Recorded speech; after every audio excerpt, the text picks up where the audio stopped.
kitchen. Hello! Ah, I love it. I love these. I've been waiting to do that for so long. Ian's challenged us today to come up with 2 bagel recipes. So I'm going to do a sweet bagel. And I'm going to do a super healthy spelt flour bagel. Yeah, this one's not healthy. Not too bad, is it? It's chocolate. And it's got peanut butter, nuts are healthy. That's true. Yeah, you've got true. All jam, all homemade, homemade. organic. Stay with us and you can check out the savoury video at the end of this one. Right, so let's get started. So we're going to kick things off with 450 grams of strong bread flour. Lovely. 4 tablespoons of cocoa powder. This is good. Right! Oh! Look at that. Okay, because these are the best things ever. Can I take these? I mean, they're quite precious to me. Oh, or do you want? Might steal them. Anyone who uses cocoa powder will know that it's got quite a bitter taste. So we are going to balance that out with some dates, which actually I think I'm going to set you on 5. now. Crazy. Rogue! Crazy. Lovely, just come to this kitchen, do whatever you fancy. Chop up 6 Medjool dates. Do you want me to do those? Medjool? No, you can't do that. You can't do that. Medjool dates? Are these picked or not? No. Thanks. That's part of the, So part of the much. magic. I'm going to add in 1.5 teaspoons of salt into this as well. I am also adding in a 7-gram sachet of yeast into this. This is fast acting. One little tip, keep the salt to one side of the bowl and your yeast to the other one before you mix it, just because it can. Top tip. It can stop the Activation. raising action. I'm going to add 250 mils of lukewarm water. Add 3 tablespoons of vegetable oil, 3 tablespoons of gorgeous runny honey.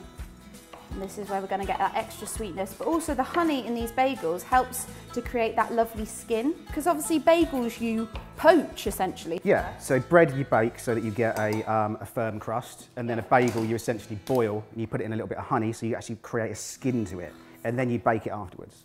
Love it. Yeah. And then into our wet mixture, we're also going to crack in 1 egg. So I've got that in there as well. I'm going to add this in and you're going to fork Thanks. it. Thanks very much. Is that naughty? Does that sound No, I think forking's fine. Go. And then once you've got it to a nice good stage, you're going to get hands involved. And I suppose I'm doing that piece as well, am I? I mean, it seems only fair. We're looking That's for good. about that sort of texture. Exactly. Now we're going to need this for about between 5 and 10 minutes. Because Okay. what we want to do is we want to build up the elasticity. Word of the day. Struggled with that, didn't she? You want to knead it so that it's a really nice smooth consistency. Great action there. Thank you. And you can stick that in a bowl, Yep. generally with a little bit of oil or a little bit of flour. So this will pretty much double in size, yeah? Yes, exactly. And we're going to cover it with a damp tea towel and store it somewhere relatively warm. Yeah, airing cupboard's ideal, Yeah, really. Or exactly. just next to the oven. In fact, we'll do some passing of time to do like a cool exit shot.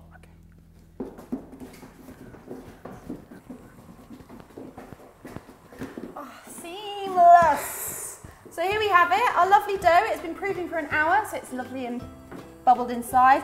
That looks great. Oh, that You was have to do that. so I know. satisfying. We're going to go for 6 with these. Obviously, you can do smaller chunks if you want to make little mini ones. Roll them into balls. To get the infamous hole in the middle, we're going to use... It's like a wooden chisel. Comment down below if you actually know what that is. Little bit of fleur. Little bit of fleur, smooth them off, round them off. We've got a nice bit of water here in a nice deep pan that is on the boil, and then we're going to drop it down to a medium heat when we actually cook it, just because we don't want them to be rapidly like bouncing all over the place. A rolling boil, some might say. A rolling boil. And then to that we're going to add in 4 tablespoons of honey into the middle, and you're going to give it a twist, push it down, create your hole. Now, top tip, number 2. There's multiple in this video. Jewel tips. You want to make the hole about probably a good like 1.5 inches across, because when you put it into that water, it's going to go because where the thing puffs up and stuff. So Don't be afraid of making the hole slightly bigger than you think, because it will actually shrink down by about 3/4. We're going to give them a nice skin, poach them in the water, 2 minutes.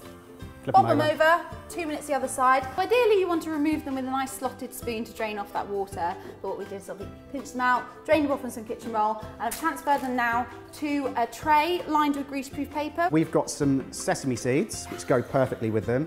And then for afterwards, just to dress them slightly, we've got some pistachio dust. Now that's just salt, sea salt, pistachios. Rub the skin off first of all, put them in a blender, blitz them, and you get that lovely little flavour. Crack an egg. These are going to go into an oven at 200 degrees for 15 to 20 minutes, well basically until you notice that lovely colour start to go on top of them. And you'll start to notice a really nice like honey chocolate colour. Now for the peanut butter, you're going to add 250 grams of peanuts to a tray and you're going to bake them for about 10 to 12 minutes at 200 Celsius. Ooh. Fabulous! You just found a secret plug. I never even knew that existed. It's not that secret though, Katie, to be fair. It's a massive extension lead. You're then going to add the cooked nuts to a food processor and blitz it until you get your desired consistency. Season with a little bit of salt, and if the nuts start to get stuck to the side, you can always add a little bit of sesame oil. What goes best with peanut butter? Jam. Hey! So we're going to make a super simple berry compote. So you can grab yourself 200 grams of strawberries, 200 grams of raspberries. Give them a good wash and just take off the green ends from the strawberries. Cut them in half and you're going to add this to a pan on a medium heat. Now you really want to be cooking this for around 10 to 12 minutes or until those raspberries and strawberries really start breaking down and forming the jam.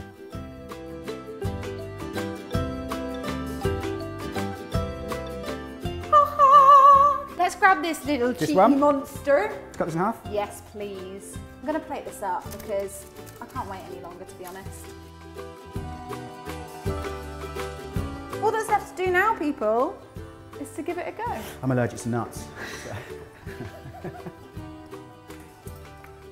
That is really good. Really tasty. The consistency of that dough is beautiful. In fact, I'm going to go straight to the lid. You get here that gorgeous skin of the bagel, which is just chewy. Ah. So good. I mean, so good. And the sweetness of those dates comes through beautifully as well. Now you've had the sweet version, let's get savoury on this. Let's get healthy. Make sure you click that eye to check out Ian's savoury recipe. What are you making? Spelt bagels. With? Avocado, bacon and poached egg. Oh yeah. Check it out and make sure you subscribe to Hayes Kitchen as well. You upload every week? Every week, every Friday. Beautiful new recipes. Exclusively for the YouTube community. Oh, so good. Guys, if you like this video, make sure you give it a thumbs up. If you fancy seeing more from me, make sure you subscribe. And until next time, I think we'll just tuck on with this. This is just cracking.